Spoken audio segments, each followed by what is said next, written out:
unu ya chelu mara ya abata mba wore ya abata aka eze anyị fọrọ unu ya eche ike nna unu ya eche gwa ndị ọwụra unu ya eche si emere mkpọtụ nwayọ apet bikonu let us Obi Kubana Iyewu doctor ibe anyị na-echekwara anya nara monopolize isichọ ndị Enugu ukwu onye anyị nyefuoru na-emere Naijiria nwa olu ya emebighị ebe ahụ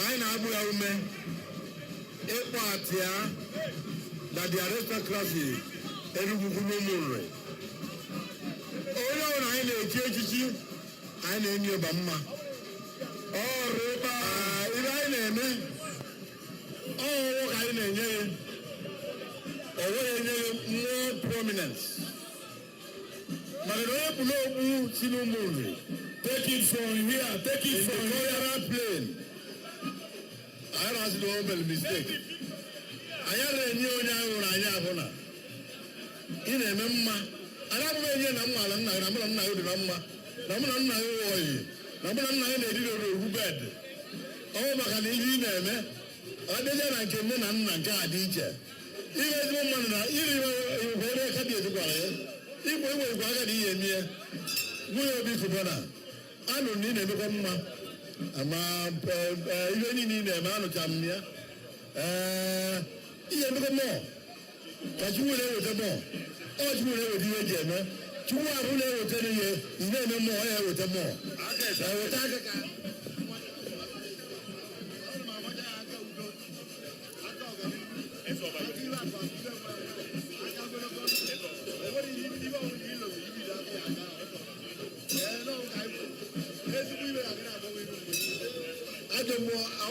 ajọ mmụọ agagwere ebe ị nọ ọ gagbuo bifo anyị onye anyị agaghị arụ ndị nri o nwere ebe na-eme onye nri nwunye Obi Kubana n'ọrụ ka ọ dịele gị ihe agaghị emeba mma ị na-emebụliba mma ihe akụ akụ ihe onwunwe dịbụ unu ụmụ unu ya agaghị aga n'ihu unu iwuche ndị ọgaranya ma ụmụ unu ya akachakwa unu ụmụ unu ya akacha unu ọhụrụ unu ya dị 200 years ụmụ unu ya agba ihe na ya ọ bụ ihe anyị na-ekwu wetekwu aka ya ogologo unu nyere unu ire akụ akụ ihe onwe ya n'unu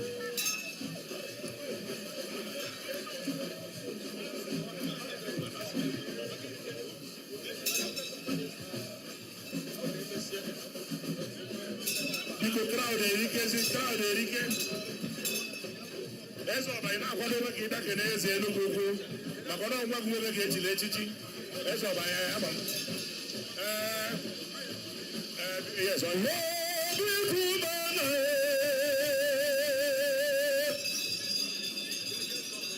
anyị bụkwa nnukwu bishọp anyị na-elekọta ọka diocese I say again, no. Bishop Ezokafo Olutego. Biko,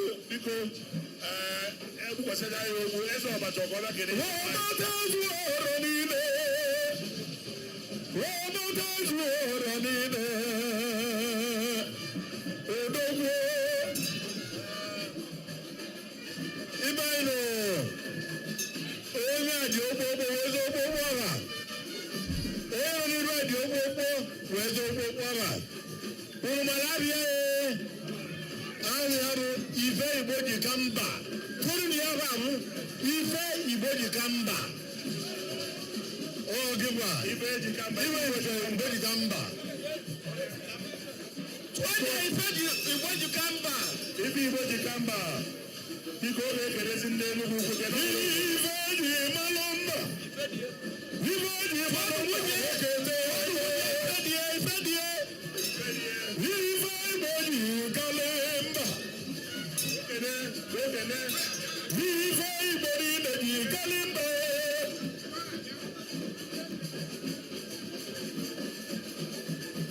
Ife Igbo niile ji kalị mba. Okete odogwu nọ n'ọgbọ.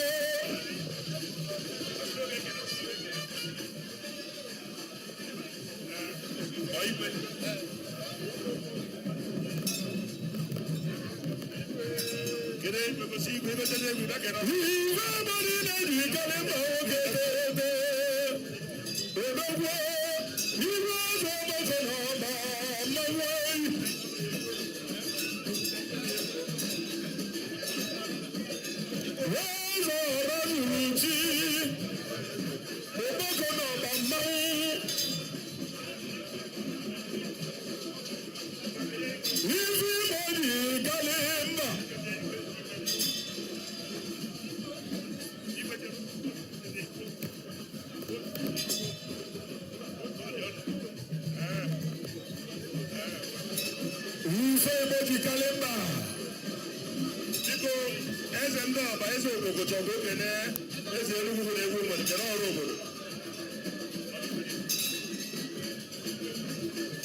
His Majesty, Igwe Engineer Ese Melobe, Eze Boko,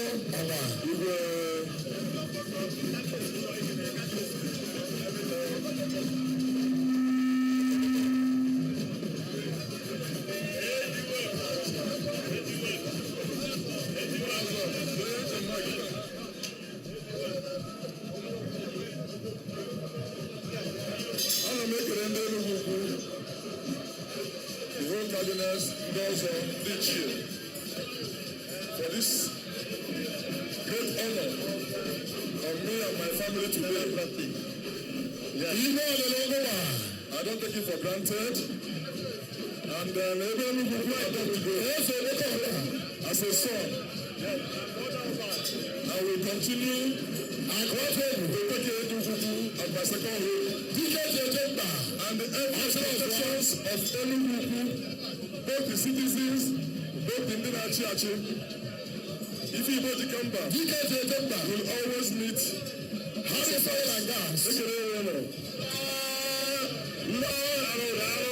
If you go to Kamba, everyone goes to know, as you work at Ogosi, you're not the cabinet again, no.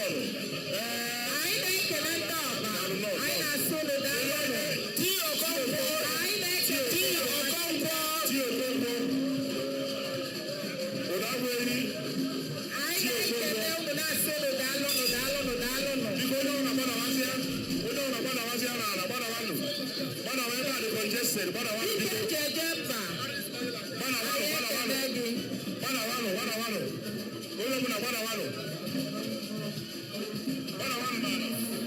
akụ dị na nwa gbadawanụ akụ nwata ịwara akụ nwata na ba kụbara isechi egote ntị ndị ọba akụ nwata Enugu Ukwu na akụ nwata ọba na-ekene eze bụ na chi anyị na-ekele unu nnọọ ndị otu niile so kụba na waba ije anyị si unu nnọọ ndị ewenu unu bịa na nnukwu obodo anyị na-ekele